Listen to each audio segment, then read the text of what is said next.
Om Tat Sat. Good evening and Namaste to all. Shall we listen to a story by Grandpa? There was a forest and there was a lake in it. All the lives, waterborne lives, were to be found in the lake. Of course, fish was the most. And there were 3 fish. Our story is about these 3 fish. One was called the far sight. The second was called the quick wit. And the third was the dull wit. The far sight was calm. It could think of and grasp intricate situations. It could calmly take decisions. That was its attitude, nature. The quick wit was very fast. It didn't bother about likely happenings in the future. It just lived in the present, very, very active, very excited, action-oriented. And the dull wit,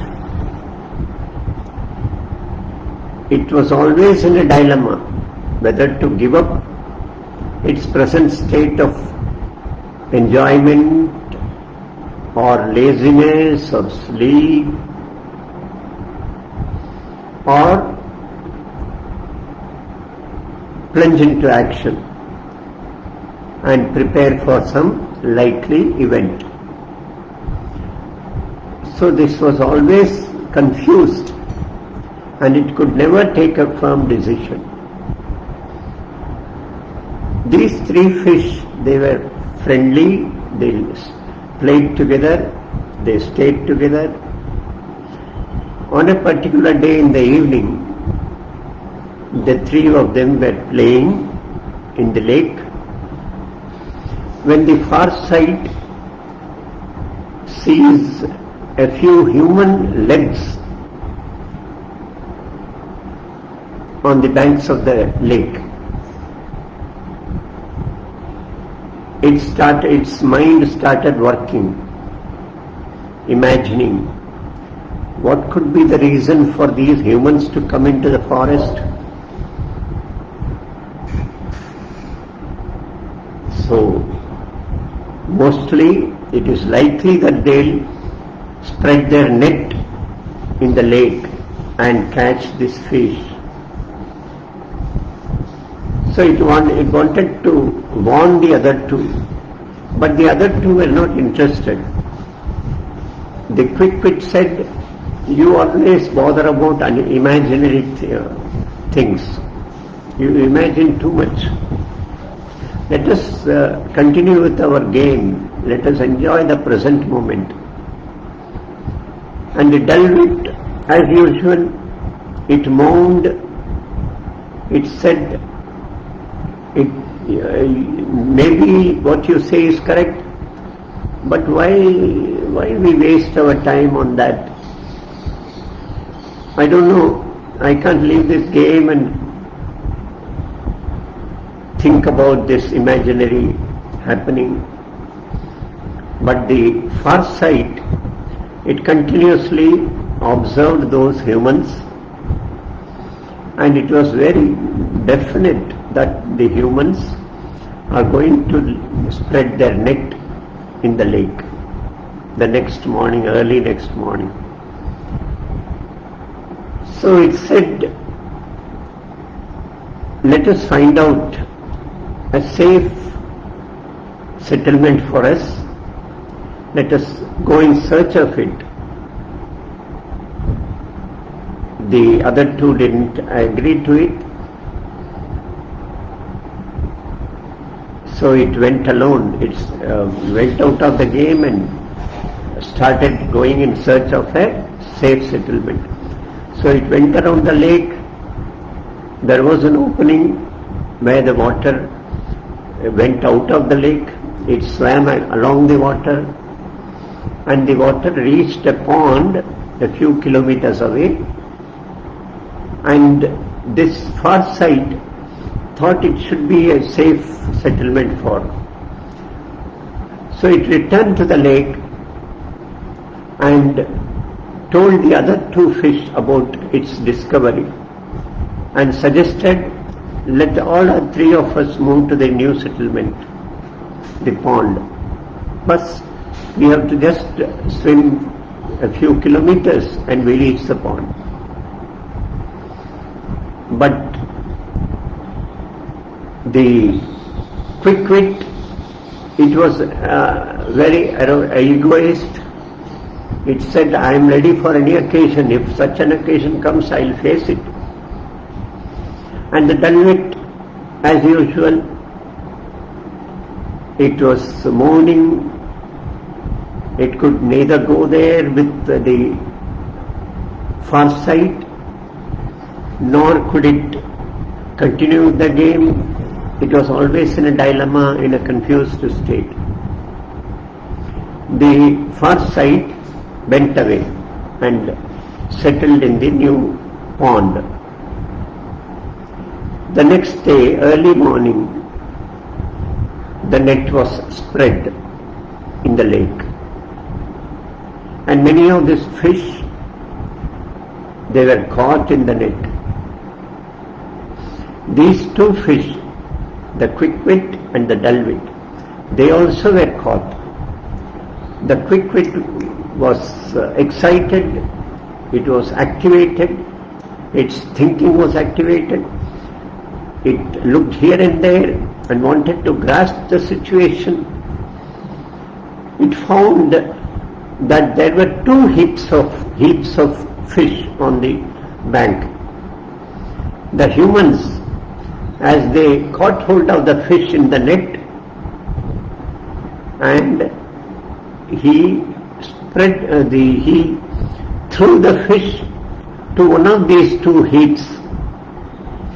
The quick-wit wanted to find the reason for these two heaps. It quickly found out the reason. It found that the man was throwing the live fish. When he caught hold of the fish, all the fish that struggled for life, that moved around and struggled for life, they were thrown to the far off heap. And all those fish which were already dead when he caught hold of those in the net, they were thrown to the heap near the lake. So it quickly suggested to the dull-wit, you just hold your breath. You act as though you are dead. You become still. Don't move the body. Don't struggle for life. Let him hold you, and he'll throw you into the nearby heap of fish, and we can jump back into the lake and escape.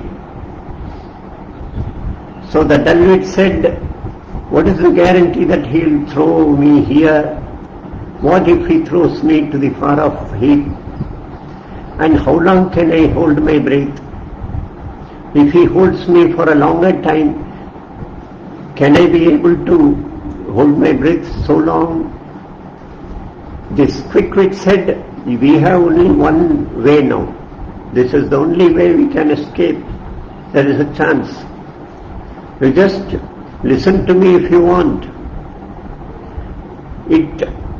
This second fish, the quick-wit, it just held its breath, lay still. When the man caught hold of this fish, it was still as though it was dead. So the man threw this fish to the heap near the lake, and it jumped back into the lake and escaped. The third fish, it struggled. It could not hold its breath. It could not decide to hold its breath. The indecision, confused state, always in a dilemma. That man, he threw this third fish into the heap, farther heap, that was far from the lake. And he was dead in a few moments. These three are the three natures in the three guna, characteristic in the nature. One is sattvic, which is calm, which is knowledge-centered. It can deeply penetrate situations. It can grasp the situations, read between the lines, and it can calmly take decisions. The second is the egoist, the active, action-oriented, always excited, and it also escapes the situation created by the fishermen. And the third is the dormant, the lazy, the confused, dull-witted. These are the three gunas in the nature, and these three fish, all the three are found together. All the three are fish, same. They are not superior and inferior. Yet sattvika, it elevates. Urdhvam gachanti sattvastha, it elevates. The rajasa, it remains at the state level, same level, same status. Urdhvam gachanti sattvastha, madhyam tishtanti rajasa. And tamasa, it leads to downfall. Adho gachanti tamasa. That is what Gita says. That's all for the day. Let us come meet tomorrow with one more story. Om Tat Sat.